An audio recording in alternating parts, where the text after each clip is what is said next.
Alright gang, this is how the front end is looking so far. I know this is a little out of sync, and we're going to jump back in the Wayback Machine and go back a few hours in time, and I'll show you how I got to this front end part. I know this episode should have been out before we patched the rear panel. Let's go back.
Alright gang, you saw me stitch filling these holes in. If you're attempting to do this, just clean your surface with a wire wheel. Clean inside that hole really, get it good and clean, and then just stitch around your hole. There's a good hole.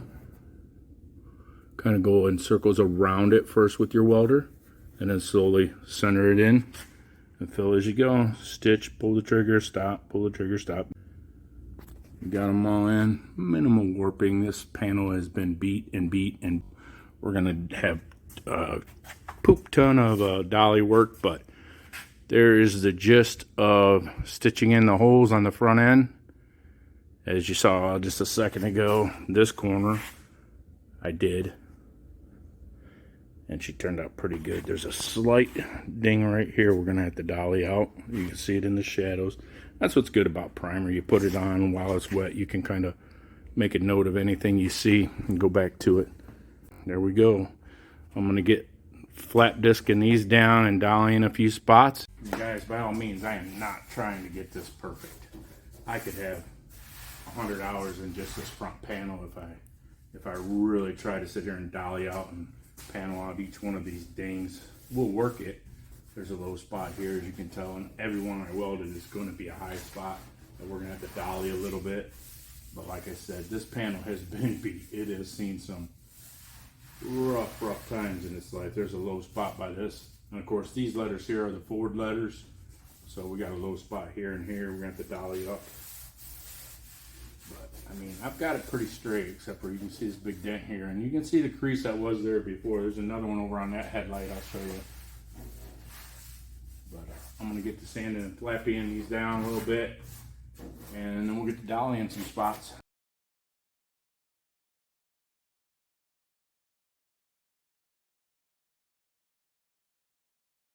Panel picks it up, and it's still a pinhole there. We're going to have to go back and get.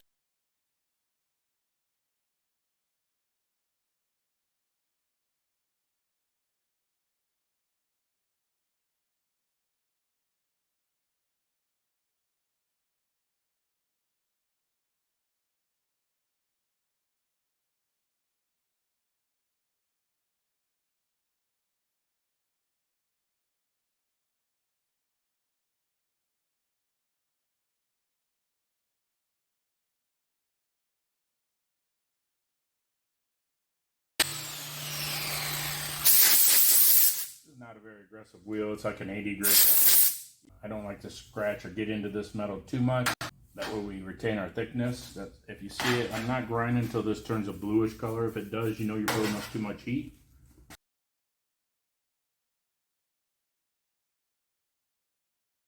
I'm happy to use the edge of the wheel on this one. This is actually a dent still right here. We're going to dolly out. I'm going to stop here and move along over here, just because we're going to have to come back and ding this out a little more.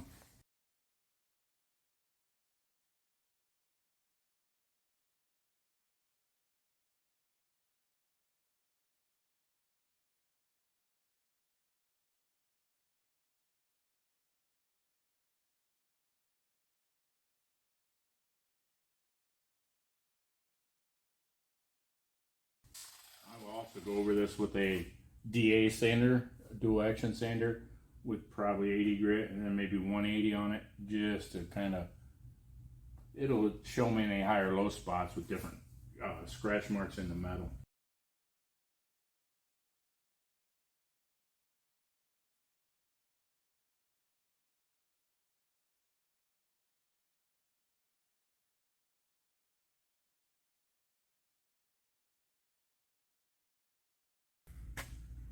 There you can kind of see that dent right there. She's in pretty good still. She's high here, so I'm going to dolly this down and turn. Should pop this out a little bit. I may try and tap this out first and see if it brings that in.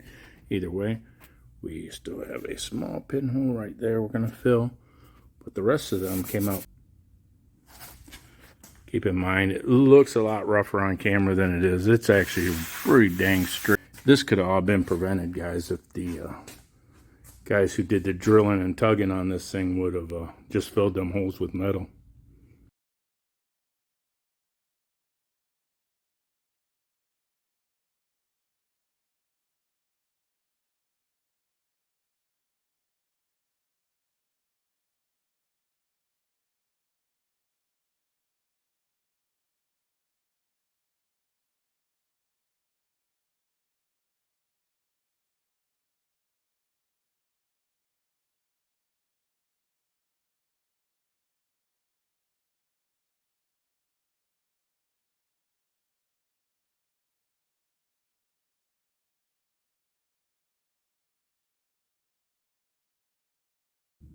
And here we are with the reason that I DA it. You can see here the dull marks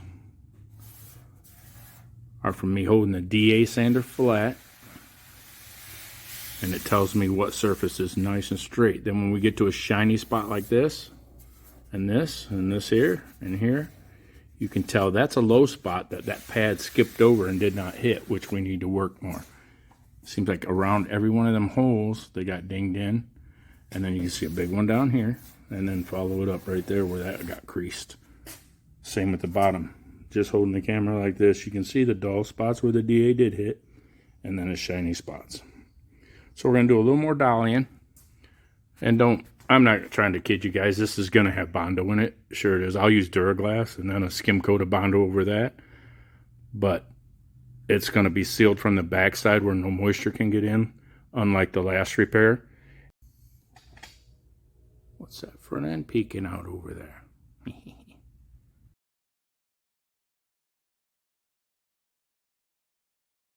We brought that in, but we did not get this out as far as I wanted.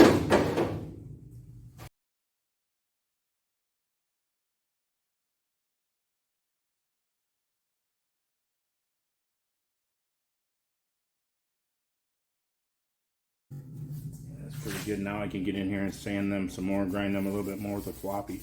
There was a slight crease right here we got out. I don't really need this on this one. Just tap it a little bit.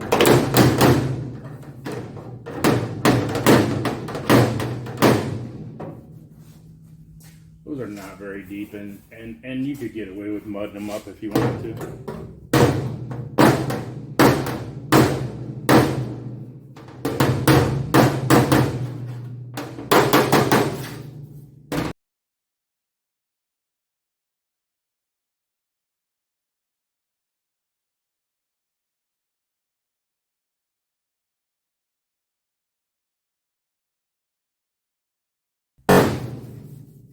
Most of this metal,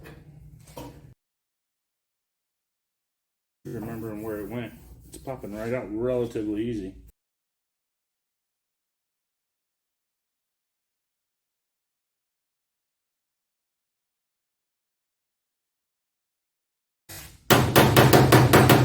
Sharpen my picking hammer. We have a high spot here, which means that metal stretched when it got pushed in, and then me tapping it out. The metal's still bigger than it was, of course, because when you concave something, you stretch it. This point of this, and the dolly on the back.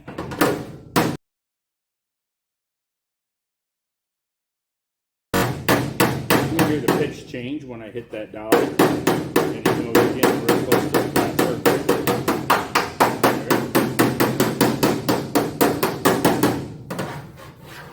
And basically that sucked that big hump down that was right there. And we can go ahead and push that one out a little bit more. Alright.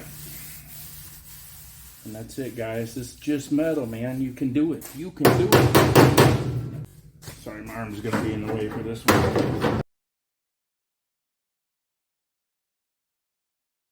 Ways you can do this too. We're shrinking the metal right now. That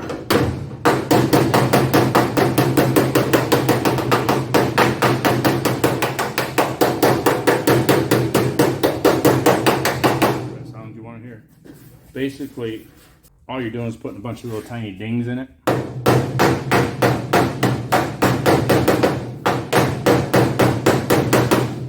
And magically, it goes back in where it belongs. You can use a shrinking wheel on a grinder if you have one. There you're getting into some high-end tools that, unless you're going to do body work all the time or restoration all the time, I wouldn't buy them.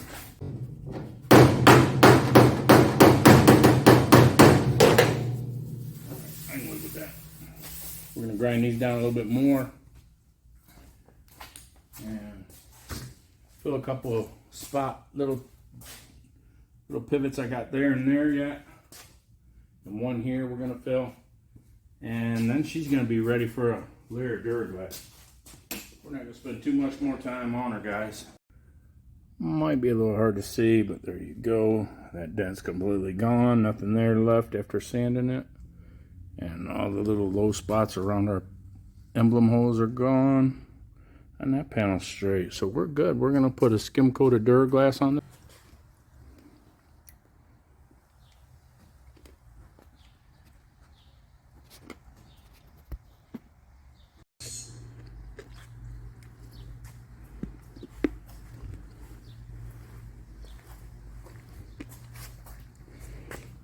Got to finish a little bit right there.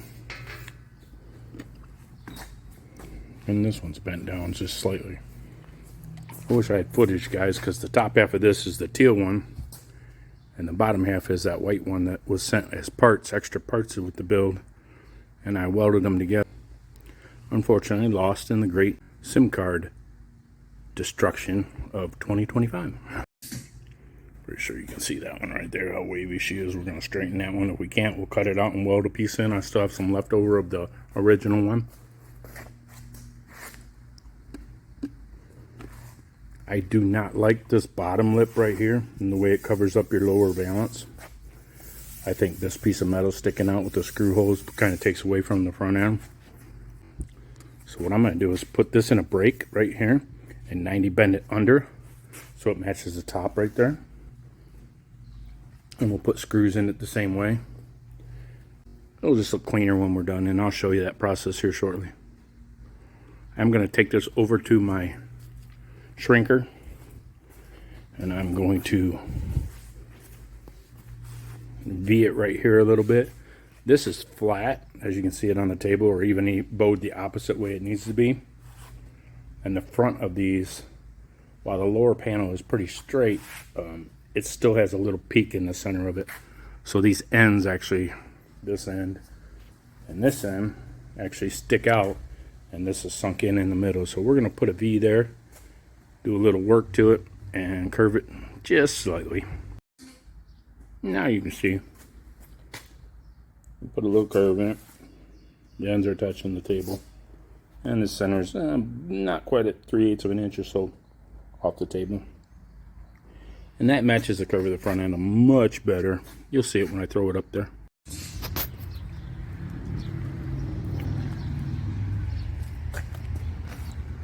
Pretty straight for something that was bashed in, huh?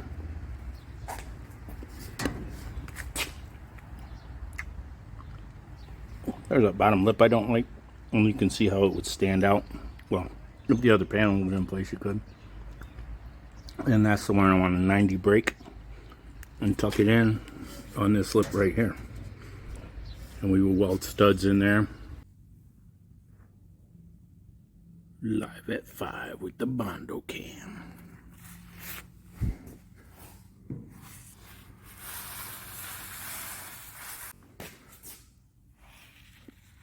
to the Squeegee 5000.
I know what you're thinking.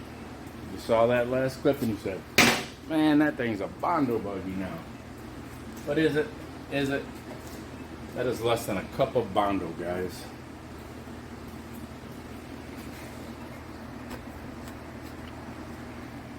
And 75% of it's down there on the floor. Remember that little ding I told you we had there? You can see through it. Same with that one there. Got that all worked out. And you can see how exactly thin this is, really, right in through there. We have a spot right there. Needs a second coat. I mean, very light. But when you can see metal through your areas, and looky here. We filled our emblem holes, didn't we? So let's go around the inside a minute and reminisce. Oh yeah, there's them nubbies back. Don't worry, we'll be drilling them puppies out. But seriously, look at all that Bondo dust that came off. It don't leave too much on there, does it? I'm going to keep plucking away at this with the board file. And keep in mind, they make this manual one, they make an air one, a couple DAs. Always have your PPE gear. I also have a short rubber block. They make new foam blocks. I tried them. Just doesn't feel natural to an old fart like me, who grew up in the 70s body shops. I'm sure the new guys love them, and they're great for a contoured panel, but it all depends on where you feel and where you push with your fingers, and you can mess it up with a flexible board file just as hard as you can mess it up with one of these. So I'll stick with the old stuff. You guys have fun with your new stuff.